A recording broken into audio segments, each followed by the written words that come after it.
बड़ा बढ़िया गाना बजाना सुनने बहुत सुंदर खूब सुगर अब यहाँ के बाणी सुनल भाई अब तब कहे के नहीं खे मैंने अब रउरा बाणी के कोनो जवाब नहीं खे हम खातर नहीं तो कहत रहे जे आवत गो टमाटर ले लो एगो खीरा ले लो सलाद काट लो बताइए अभी कौन बेरा अब बताई हम तो खातर नहीं क बजे हम तो 12:30 बजे खातर नहीं है 2 बजे खाए खातिर बैठल बड़े अतना बेरा भी कौआ गुह में ठोर न मरले ना कौवा गु ना खइले होई जाए दादा अरे गु रोटी खाता है ते हमरा पतलावा में जौन चीज करत रहले माने कहत रहले जे क दी अपना बाबू के पतलावा में काहे नहीं वही में हग जो मैदान लगल हग पर बाबू के ए मर्दे आई बनी जा हमनी के नहान में अतना पवित्र नहान में हमनी के आई बनी जा बताई वो गंगा के किनारे बन आ वो सरजू मैया के किनारे आ गंगा जी के किनारे बनी जा अतना अश्लील शब्द का प्रतर है प्रयोग जो तुर भर मुँह उहे हो जाए जो अरे हम कह देले बानी अरवल जिला के परम आदरणीय हमरा गाना बजाना का बहुत बड़ा लयदार मगध सम्राट सुदर्शन यादव जी के क्षेत्र से बनी हां जी आ यही रवा बॉर्डर पर बानी तरौरा से भेंट कल जरूरी बतनी मंच पाई एगो हमरा के माला से स्वागत करब आई का करब हम अपना से थोड़े परेशान बनी हम तो है लइकन फैकन से परेशान रही इ तो कब माल मारी के चल दे हस तब बचावे के बा हमरा नो एगो हमरा के माला डाल के हम स्वागत करब राउर नाम राउर का ह राजन जी अपन नंबर दे दे हमरा के ठीक नु काहे से कि जब एने से हमर लइका जब बीमार होके चली हस तो हमरा से भेंट कर ले तनी जोरदार तनी ताली बजा दलो बबुआ तो हम जब बीमार होके चली भगवान उनका के बनौले रखी हार्दिक हार्दिक स्वागत बा अभिनंदन अरे पद में प्रमोशन हो जाए जय लयदार ये गावे अच्छा पद में प्रमोशन हो गइल बा वाह आए अच्छा ब्लॉक में बने चली अच्छा अच्छा अच्छा चली रवा के हार्दिक हार्दिक स्वागत बा अभिनंदन बा बंदन बा यही तरह रहो मान सम्मान रहो बन रहा है लयदारिया के फरमाइश बा प्रसंग तो यहाँ के गइबे कनी है बहुत सुंदर कहे के नहीं है एगो लइका कर राम बनौले रहने है केने को लइका बा बबुआ केने लेकिन इन माने उम्र देख के कम से कम ब्याह इनके करावे के चाहिए लइका के उम्र बा 14 बरिस आइन करना चनिया बिया 42 बरिस के वो खोजवा ह अरे सीताराम कौन ई कुल काहे खाती कहता रहा ई कुल सब जानते ई कुल कहला के कौन काम बा गाड़ियों मिली वहे का बाकी बटवे ले बुझा जाए ठीक बा अच्छा भइल बाल विवाह अपराध है अब बताई लड़का 14 साल का बा अब बताई वो लड़का के जान ले ली कि ना ले ली तारा बाल विवाह तारा करवा के तारा ना चाहिए चल जीवा जेल में तुरंत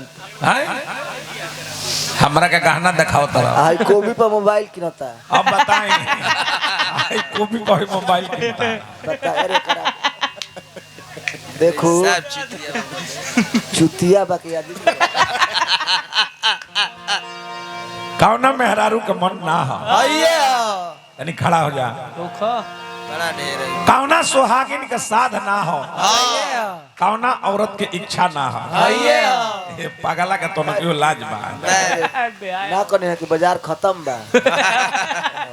बताई कहता जे कोबी पर मोबाइल अरे जाए दादा देखो मने तनी सिखावत नहीं करा अरे मने छेछड़ा हो गइल बा ब्यास ठीक बा सब कुछ ठीक बा बाजार खत्म बा बाजारिए खत्म बा खत्म कौना मेहरारू का मन ना हो नहीं बाजार अभी ठीक बिया चलो त अभी मैंने कहे के नहीं के अभियो दाढ़ी उड़ी तनी बनवा ले तेरे तो ठीक है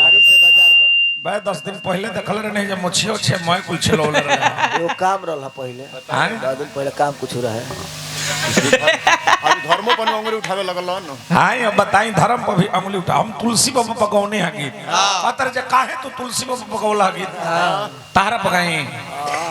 रामायण के कमाई खाता अब बताई हमनी के रामायण के कमाई हमनी के खाता या तुलसी बाबा के दिन है जे हमनी के दाल रोटी हमनी के चलता ते कहता रहे जे अंबेडकर जी लिखल बड़ा तो हम अंबेडकर जी पकाई तू गावो कहां लिखा है कहां तू गावो अंबेडकर जी का माने तू साधारण तू मन तरह का बताई कथी से लिखाई कहाँ धराई बता तो कहाँ धराई रामायण वाली लिखाई आवे है ना बताई देश चलता अंबेडकर जी को हां सब चीज हम मिट करे आए देश चलता अंबेडकर जी के संविधान से इनका ले चलता है एकर मतलब जे धीरे धीरे मेमोरी तार खत्म होती है अजीबे ले अब बताई ए बार नहान अब पूर्णिमा आजो मुर्गा खतड़े आजो खतड़े मुर्गा एगो थेथरा के देखिए एगो थेथरा के कहले है साग साग साग हो कि झांकी हमरा नहीं के बुझात कि साग हो कि का हो। ना कहले है थेथरा वाला कोई नहीं का दो हम दुकानी पर तो वो कहता जो उ लइकवा का तो थेथरा रहे कहता कि बोला में याद दूधी तो हलवा था ना सही बात है एजे के तो बात हो एजे माझी मोड़वे के बात हो प्रोग्राम का कहले दरियापुर से एजे में गाड़ी खड़ा कर देले इनकर नचनिया जो लेडीज बड़ी जुल्ली जुल्ली हेलो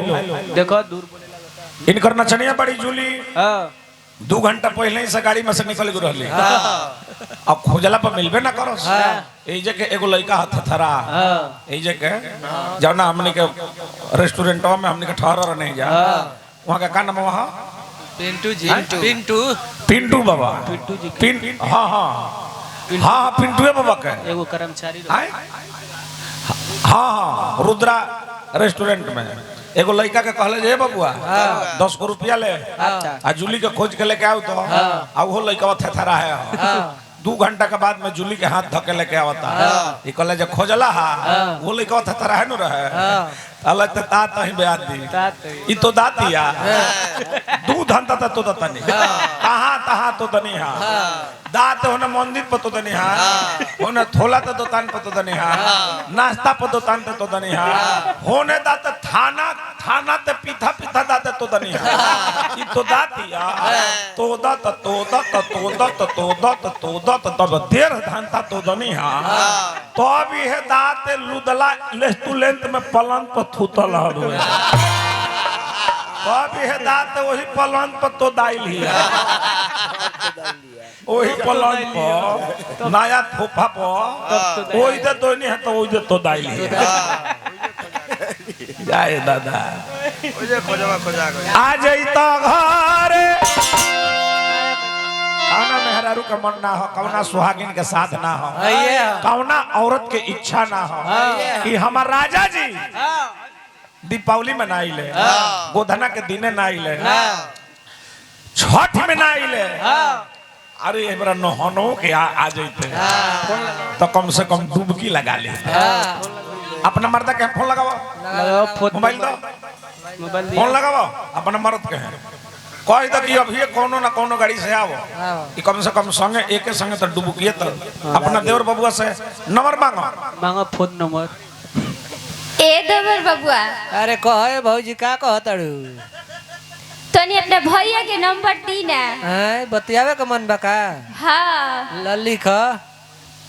बोली 95-500 हाड़ी में अच्छा 95-500 हाड़ी में आ 5 गो नंबर आवा अभियंता जी के गाड़ी में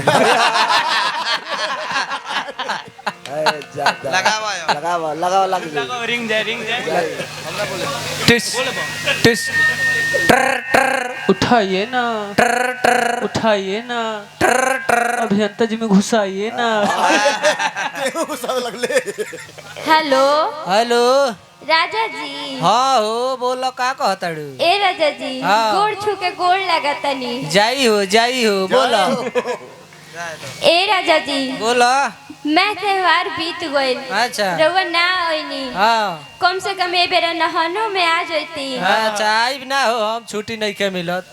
ए राजा जी बोलो आइती तो हाँ। दोनों साथ में डुबकी मार के नहाल जाई हम आइब ना हमारा बाबूए संग नहा वो नहावेलन बढ़िया वॉलीबॉल रुको का नाम मामा बोलने हां अरे रुको हम जावे ला काम उल्टा नहीं के बोले भैया बोले बे नु का नाम वहाँ नहीं तनी बोल दी ना तनी बोली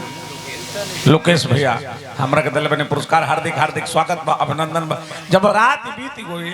अब माने अजी हमरा के भी दिल बनी लोकेश भैया पुरस्कार अभियंता जी के भी दिल बनी हार्दिक हार्दिक स्वागत बा अभिनंदन में जब हाथ ना बीती हुई तो औ जावल माने जरूरी बा तो औ जावे का मन हो तो बोली हेलो निर्मल भाई तैयार है बड़े बोलिए खाली बोल आराम से खाली बोले के बा ना तो कह चाहत अपना मर्दा से अरे तनी एगो मीठ शहर एगो बोल मीठा तनी शहर बोल तनी ऐसन बोली हनु कि सजावल सपना हमार चूर हो गए अच्छा सजावल सपना हमार चूर हो गए जेकरा के हम अपन समझनी उधर दूर हो गए अच्छा पता ना खता क्या कसूर हो गए जे हमरा नजरिए के सामने रहत रहे आज वो हमरा नजरिए से दूर हो गई तो हमारो बड़ी बड़ी रुपया हमारा का दिल बने पुरस्कार हार्दिक हार्दिक स्वागत बा ले ले ले ले गुड़िया और धन लो शायरी पैसा ला तारा शायरी पर सर पर बहुआ तारा शहर पर रुपया मिलता तो खोजावा नानू है भाई अरे राम अंतर बा बाला आ जाइता घरे अब पैसा ले ला बड़ी बड़ी मान सम्मान हमरा के दिल बने हमरा नचनिया के हार्दिक हार्दिक स्वागत बा अभिनंदन बा बंदन बा मान सम्मान रवा सब के यही तरी बना रहे आ जाइता घरे आ जाइता घरे आ जाइता घरे आ जाइता घरे आ जाइता ए राजा घरे उठना पड़े आ जाइता ए पिया घरे उठना पड़े आ जाइता घरे आ जाइता घरे आ जाइता घरे आ जाइता घरे आ जाइता ए पिया घरे आ जाइता ए पिया घरे उठना पड़े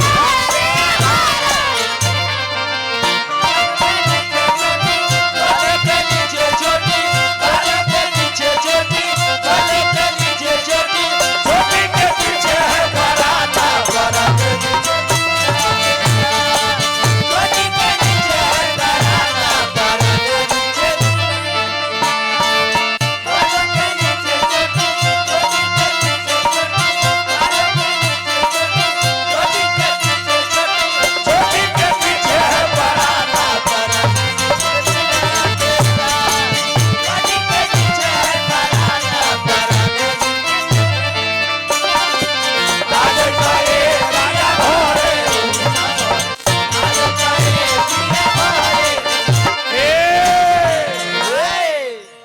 बड़ा के नीचे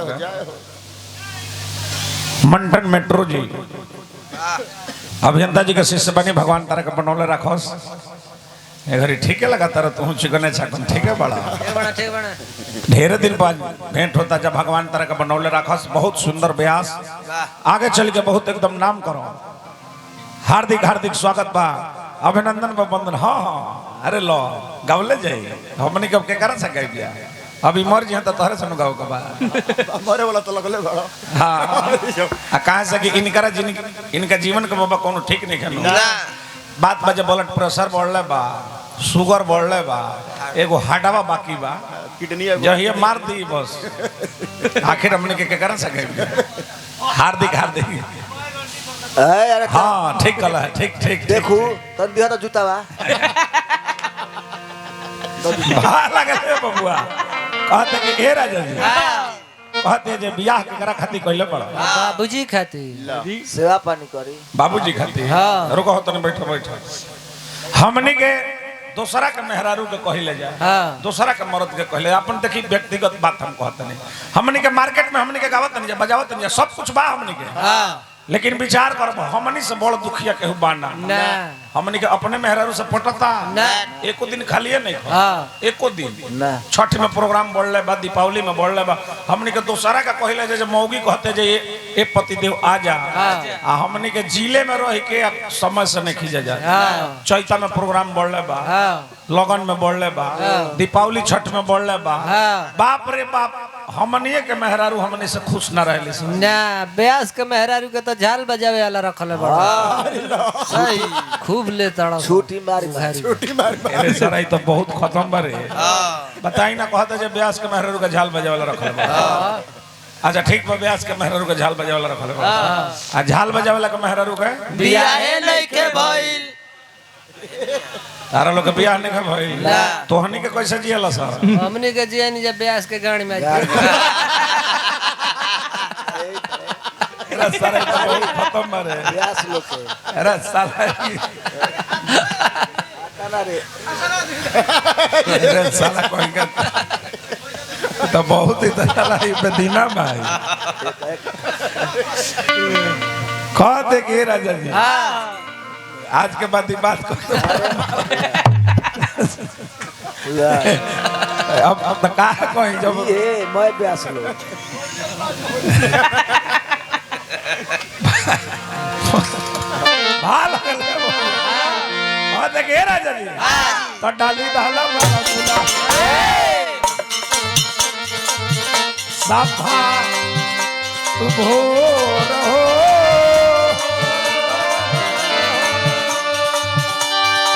तोहरे वियोग में गिरे अखियां से रो तोहरे वियोग में गिरे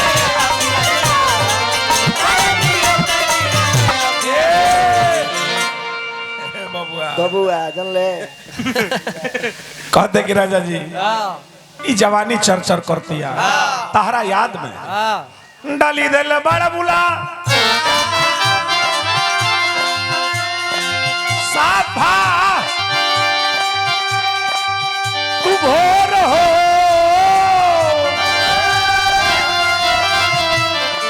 तारे वियोग में गिरे अखियां से रो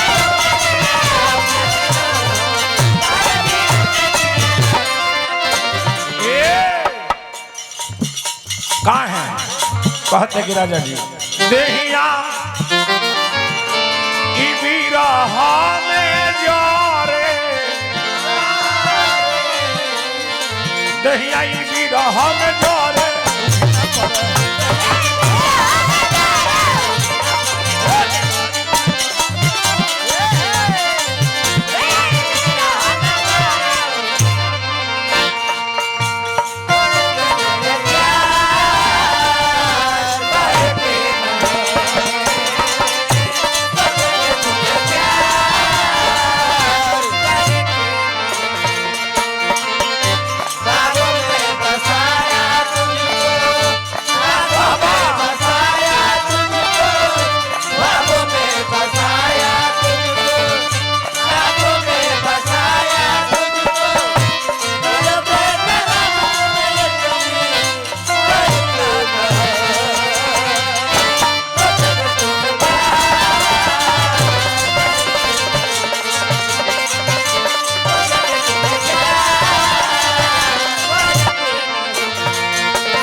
कौना मेहरारू का मन ना हो कौना मेहरारू का मन ना हो मन काहे चौथास मरले बड़ो पूरी खइला मैं सब्जी खा गइला पतल के पतल आ तब देखत नहीं जब मन काहे तार मधुआई रहता खइला के बाद हाय औरी खा के मन बा खइबा की तोप दी कहतिया अभियंता जी देखे रवा कबो कबो ऐसन बात लागी ले कहे न अतना माने कबो कबो देखे हमर दिमागवा ना हमर जर जला बात सुन के महाराज इनकर बात सुन के ये से बढ़िया बनू समय हो गइल बा गौनाई खत्म करो आ चल के जाके सरजू मैया में स्नान करो स्नान करो लेकिन ई ना नहीं है ई ना नहीं है तो चलिए ना नहीं तो का भी जो है डूब जाए और आई कब जाए हम वही में माँ बोल के चल विचार करो हमारा बात को अरे ना ऐसा आदमी बड़ा पौरे ला लो हाय कामे ना करी तो भा लागल कहते कि ए राजा जी त काहे खातिर शादी कइलो काहे खातिर अरे गाओ ना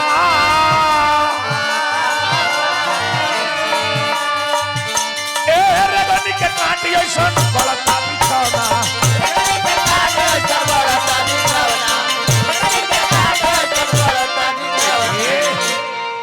कहतर जे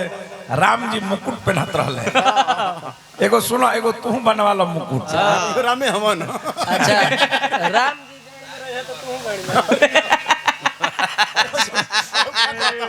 सुनो अरे मैं को हटा के कह इका कहता है अरे सीताराम सीताराम सीताराम पागल कहेंगे अब अच्छा राम जी राजा रहले मुकुट पहनत रहले तो कहे के बात में भाई तू पहनो सुनो एगो मुकुट बनवा लो रुकता हां तारा के केहू रोकले तारा के केहू थोड़े बा ना देखा एगो माथावा पके मुकुट बनवा लो आ देखा सुनो आ एगो हे जवा के मुकुट बनवा आहार भाई तारा के रुपया बा तार जहां मन करे तौन तू पे ना माने के माना कइले बा राम जी के तुलना मत करो राम जी के तुलना मत करो राम जी राजा रहले हमने कहा दौर भा लगले बबुआ काहे खाती शादी कइलो काहे खातिर अरे गवना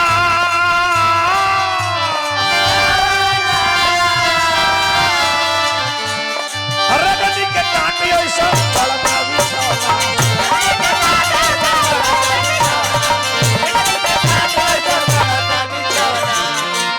क्वारी बिहान एक एक करे राजा जी ए राजा जी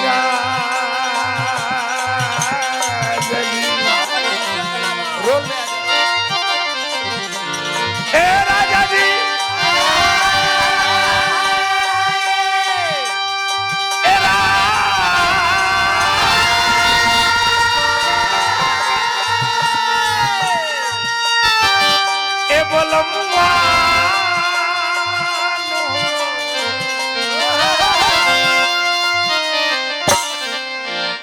बेरी बेरी हमारा आवाज पर कमेंट करता लो अपन आवाज ना देखो अपन अरे हमार का देखल बड़ो हमार देखते देखत कतने जना देख लिया कतना जन दोसर रही धली हल्ले हमार अपन देखे के बा हमार आवाज का देखल बड़ो हमने के छोड़ा अब हमने के छोड़ो अपन देखे अपन आवाजे देखे में बोझिया चल जाई बोल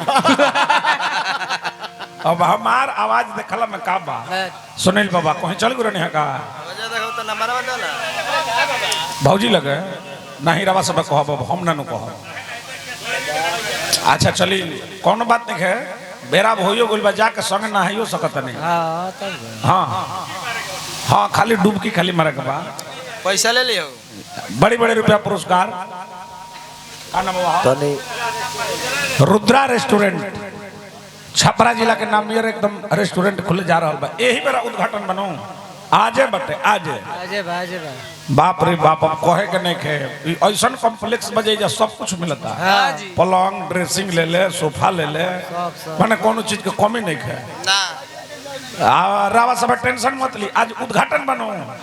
आजो हमनी के खाइए के जाइए अरे को दिन गिरवा जाई जाई आजो खाइए के जाइए बाद में चलल जाइनो तू का तकत रह हमनी के इजे रहब जा तू जा रोहता से न जाए के बा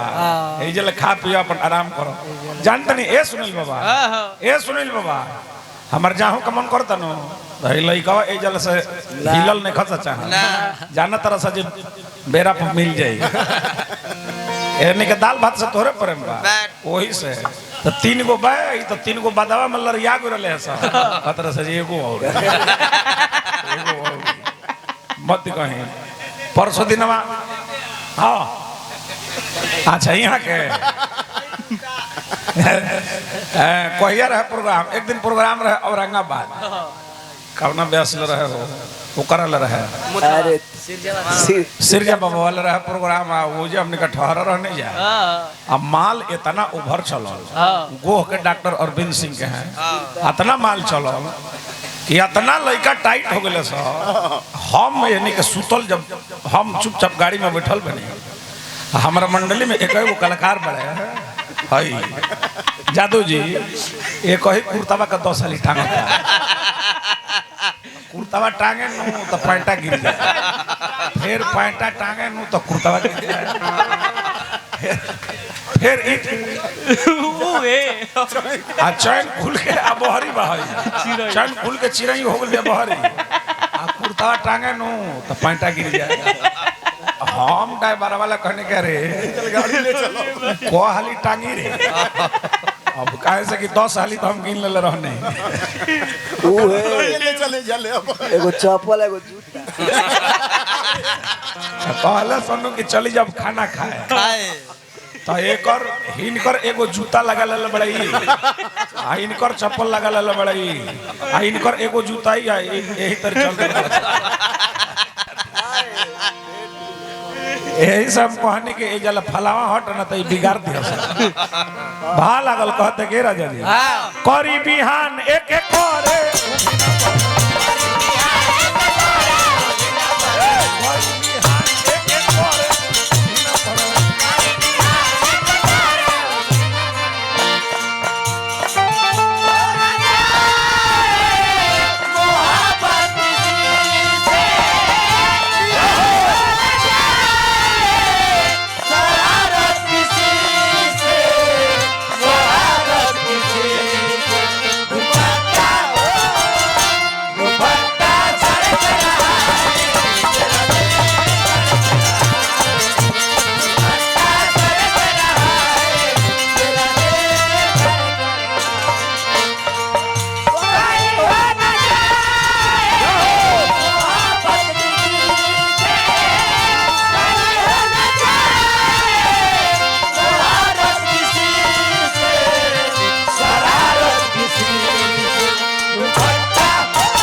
राजा जी अन्न धन रुपया पैसा कहाँ हर एक मेहरारू का मन होला जब भले तू रुपया कमा बाहर रहो हमारा कोनो दिक्कत नहीं है लेकिन समय से आके कब पर्व त्योहार मना जाए कहते कि ए राजा जी आए भाव लागल कुछ कहता का देख ले वो आधा खत्म है भाव लगले बबुआ तो कनी अभी अरे दामती साजा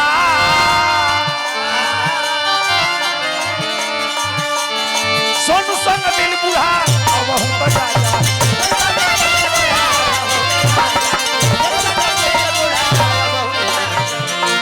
कनिया बियाहुती के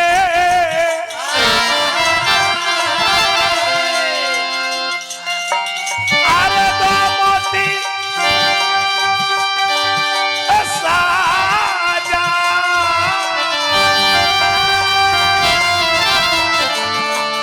सोनू संग दिल बुढ़ा अब हम बजा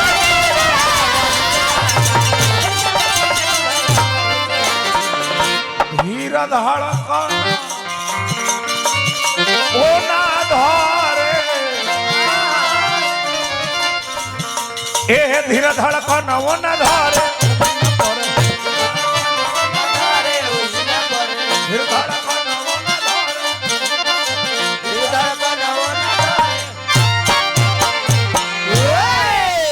देखिए हमरा ले ला गुड़िया ले ला पैसा धरो बड़े बड़े मान सम्मान हार्दिक हार्दिक स्वागत बा अभिनंदन बा वंदन बा देखा अलग अलग